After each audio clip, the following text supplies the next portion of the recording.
traditionnelle. Voilà.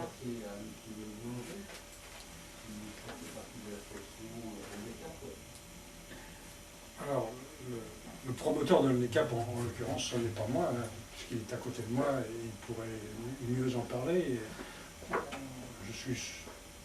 plus particulièrement le président d'une association de défense de la démocratie sur une ville de Seine-Saint-Denis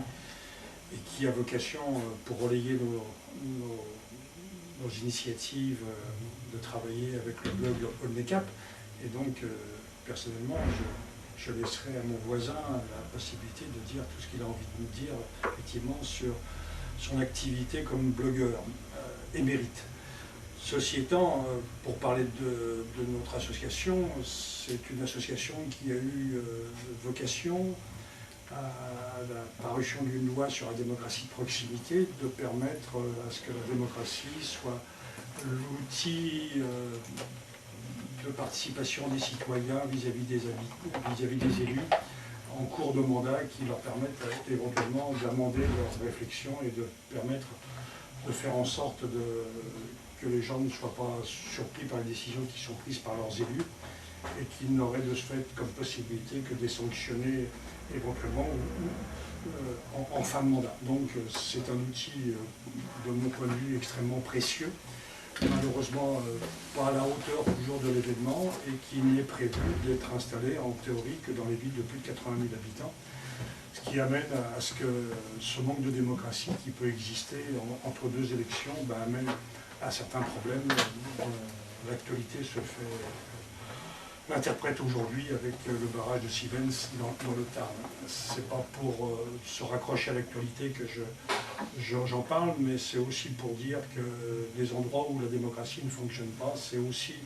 le risque de tensions, et ces tensions, comme il y en a encore ce week-end, eh bien, se perpétuent au travers de ce que peut être après la relation entre les habitants, les citoyens, les services publics,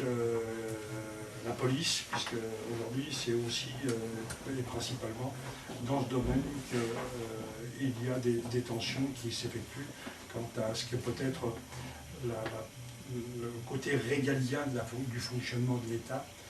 et surtout quand les habitants et les citoyens ne sont pas écoutés tels qu'ils voudraient l'être. Donc, à la limite, ce dont je fais la promotion limitée dans une ville importante de la Seine-Saint-Denis, mais qui est quand même qu'une ville, eh bien c'est un outil qui devrait permettre effectivement à ce que demain on arrive, d'en faire ce peu, collectivité par collectivité, à faire en sorte que notre action soit soutenue, entendue, de façon à éviter tout écueil en cours de parcours. Et ça, quand je parle de la Seine-Saint-Denis, ça évoque immédiatement ce que peut être la difficulté à être confronté demain à de nouvelles collectivités. Aujourd'hui est en préparation sur Paris la constitution d'une grande métropole qui devrait voir peut-être disparaître le département de la première couronne, mais on ne sait pas quelle sera la position des citoyens pour être auprès de nos futurs élus de ces collectivités. Et pour l'instant, ça reste un petit peu extrêmement vague, au point qu'on a un peu l'impression que tout est régenté de telle sorte que les choses nous soient présentées lorsqu'elles sont terminées, bouclées, et ce qui crée non seulement de l'insatisfaction, mais aussi du désordre quand les choses ne vont pas dans le sens de ce que la population peut demander. Voilà, donc grosso modo, décrit un petit peu l'action de notre association et sa volonté d'être partie prenante dans la vie de la cité auprès des citoyens de façon à éviter tous les clashs possibles et inimaginables.